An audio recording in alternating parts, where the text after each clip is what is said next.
Hey everyone, and welcome to our new segment, Proton.org's Video Review. To get things rolling, we're starting off with the brand new Proton Iriz. We know it looks great, but it's time to find out if it's actually any good outside the showroom floor.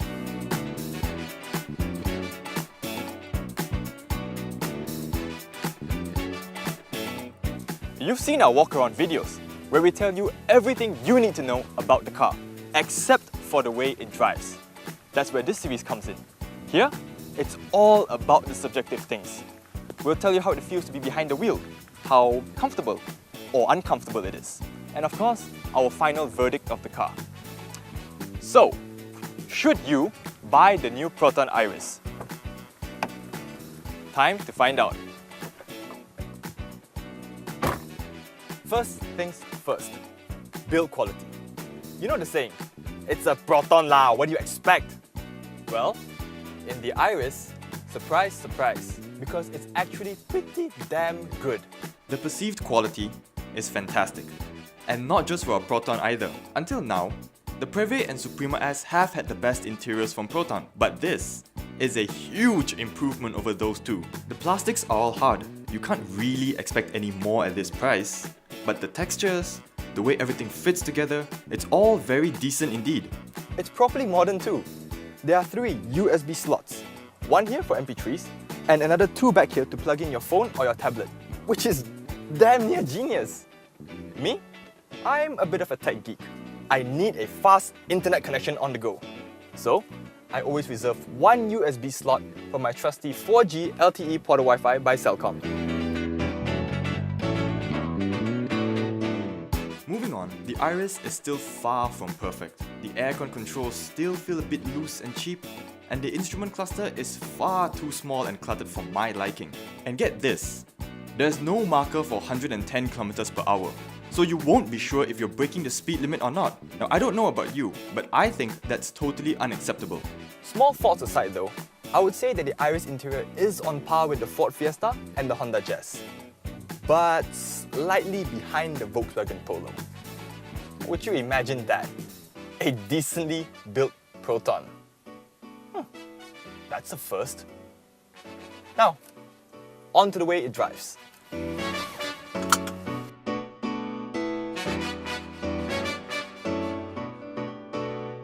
This 1.6 premium model I'm driving has Proton's infamous CVT transmission. And you know what? It's still not the best gearbox in the world. No, far, far, far from it. Don't get me wrong, Proton has made some improvements along the way. The CVT in the Iriz is the best of the lot so far. But then again, it's not saying much now, is it? Where do I start? Let's see. It's not smooth enough. It's nowhere near quiet enough. And there's still that annoying CVT whine. At all speeds. All speeds. I mean, with this gearbox, you never ever want to put your foot down because it just gets way too noisy.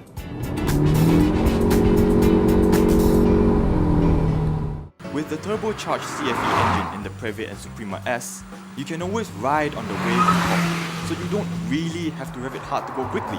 But on this naturally aspirated motor, you always get the feeling that the engine is struggling to catch up. If you drive it slowly, then it's not that bad.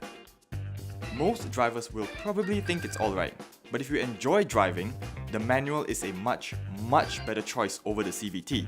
And that's too bad really, because the new VVT variable valve timing engine is actually quite impressive. There's no doubt that it's new. Proton says they've changed the entire top half of the engine. So the pistons, the valves, they're all new. Power figures haven't changed so much compared to before, but that's only because Proton chose to focus on improving fuel efficiency. Fuel economy is better than ever. You can expect to get around 10 to 13 kilometers per litre in everyday driving conditions. Not bad really. Refinement is pretty good too.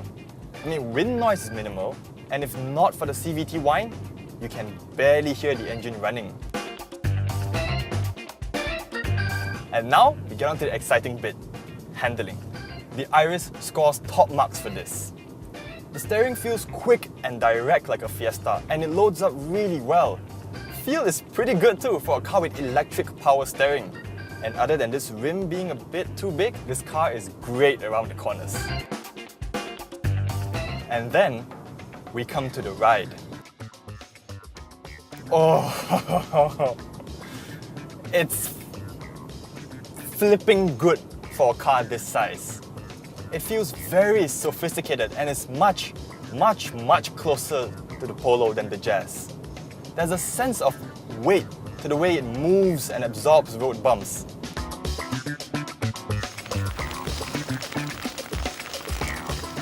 And as you can see, it's raining. But at least now we know it's not so noisy in here. So, no more tin kosong roof. Now, the ride back here isn't so great. It's a lot bumpier here than in front. And if you're going fast on the highway, it can get quite bouncy and uncomfortable. And no, the car isn't driving itself. I've got Hafiz behind the wheel now. Legroom is pretty good back here. The front seat is aligned to my driving position. I'm 6 feet tall, by the way, and I fit in just fine. It's bigger inside than the Fiesta and about the same as the Polo. With that said, the Proton Iriz still feels roomier inside. The seats, both front and back, are fantastic. They really hug you in all the right places, and it's really rare to have a nicely sculptured rear bench in this class. Others just give you a flat cushion and that's it. Well, that's it for the Iriz then. So, is it any good? Hell yeah it is! I mean, it drives well, it's nicely spec'd, and most important of all, has excellent safety features, including electronic stability control as standard, and 6 airbags on this particular model. It's very easy to recommend over similarly priced rivals such as the Proton Iriz.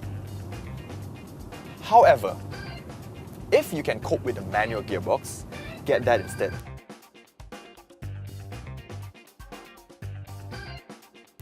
If you need a more detailed look at the car specifications, you can check out our latest website, carbase.my. In fact, let me show you myself.